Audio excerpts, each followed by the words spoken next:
अखिलेश यादव का नया कैंप आवास होगा और आजमगढ़ इसी को लेकर अनवरगंज में बनेगा समाजवादी पार्टी का कैंप आवास। आजमगढ़ में रहकर पूर्वांचल में प्रचार करेंगे अखिलेश यादव और पूर्वांचल की 117 सीटों को आजमगढ़ से ही मॉनिटर करेंगे। तो आपको बता दें कि जिस तरीके से आने वाले चुनाव को देखते हुए अखिलेश यादव का अब नया कैंप आवास आजमगढ़ में होगा और अनवरगंज में ये समाजवादी पार्टी का कैंप आवास बनेगा, जहां पर 117 सीटों पर पूर्वांचल की उनकी मॉनिटरिंग की जाएगी। और आपको बता दें कि आजमगढ़ में रहकर ही पूर्वांचल में प्रचार भी करेंगे अखिलेश यादव। तो अभी से चुनाव की तैयारियां जोरों पर हैं और इसे लेकर कोई भी कमी किसी तरीके से समाजवादी पार्टी नहीं छोड़ना चाहती है और यही वजह है कि अब पूर्वांचल की 117 सीटों को आजमगढ़ से मॉनिटर करने की तैयारी कर ली गई है और इसे लेकर अब अखिलेश यादव का जो नया कैंप बनने जा रहा है वो आजमगढ़ में ही होगा।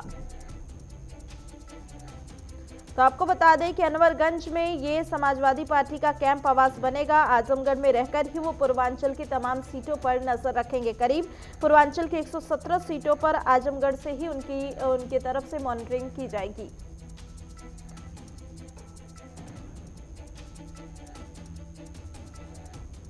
और इसी खबर पर ज्यादा जानकारी के साथ गौरव पांडे हमारे साथ लाइव जुड़े हुए हैं। गौरव, अगर बात करें आजमगढ़ की तो ये अखिलेश यादव का गढ़ माना जाता है और यहाँ पर उनकी अच्छी खासी पैठ भी देखने को मिलती है। ऐसे में जो ये रणनीति बन रही है कि कैंप जो नया बनेगा वो आजमगढ़ में ही रहेगा, कितना सक्सेसफुल होने वाला है? देखिए, हमेशा से आजमगढ़ पूर्वांचल का जो क्षेत्र है वो सपा का क्षेत्र रहा है। ये माना जाता है कि वो कुनबा पूरा सपाइयों का है। ऐसी स्थिति में अब आने वाले चुनाव को देखते हुए इसके पहले पंचायती चुनाव भी हैं, उसके बाद विधानसभा चुनाव है, तो तमाम चुनावी रणनीतियों को उस कैंप के जरिए वहीं से मॉनिटर किया जाएगा। और ये सबसे बड़ी बात, सबसे खास बात यह है कि अखिलेश यादव वहीं से पूरी पूर्वांचल की गतिविधियों को मॉनिटर करेंगे। वहीं बड़े राजनेता भी मिलेंगे आकर के और वहीं से कोई चुनावी रणनीति, रैली या किसी भी प्रकार का संबोधन करना होगा तो वो उसी कैंप कार्यालय से करें। बिल्कुल, लेकिन गौरव क्या लगता है कि जिस तरीके से अगर बात आजमगढ़ की करें तो वहीं से कुछ दूर पे ही गोरखपुर की बात करें तो वहां पर सीएम योगी आदित्यनाथ का वो जिस तरीके से क्षेत्र है, तो ऐसे में क्या इनकी तैयारी रणनीति होने वाली है? क्योंकि क्या ऐसा लगता है कि समाजवादी पार्टी को कहीं ना कहीं ऐसा लगता है कि ये जो क्षेत्र है कहीं ना कहीं बीजेपी के हक में ना चला जाए, इसे लेकर भी ये मजबूती बनाई जा रही है? देखिए, जाहिर तौर पे करिश्मा, गोरखपुर की अगर आप बात करें तो गोरखपुर से खुद सांसद रह चुके हैं योगी आदित्यनाथ और अब वो उत्तर प्रदेश के मुखिया हैं। वो सीट रिजर्व सीट है और ये भी लगभग भारतीय जनता पार्टी को गुरूर कह लीजिए या ये बात कह लीजिए कि वो सीट बीजेपी के खाते में ही जाती है और हमेशा से चलती चली आई है।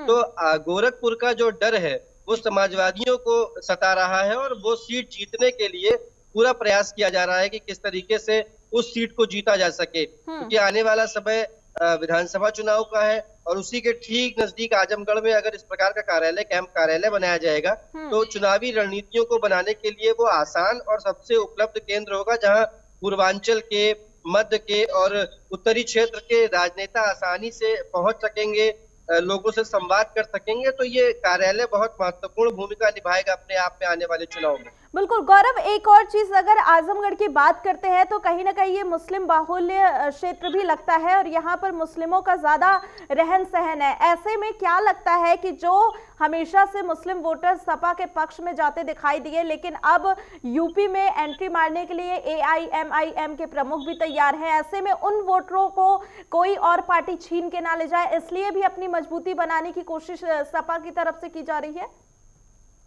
बिल्कुल, देखिए, जाहिर तौर पे करिश्मा, बाहुबलियों का केंद्र माना जाता है आजमगढ़ और बड़े बड़े बाहुबली निकले हैं आजमगढ़ से और सब सांसद और विधायक रहे हैं, कई तो जेल में है फिलहाल।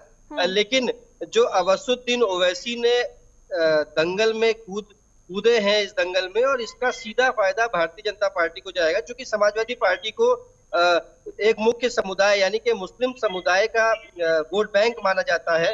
ये माना जाता है कि जी ठीक है, बहुत बहुत धन्यवाद गौरव तमाम जानकारी के लिए।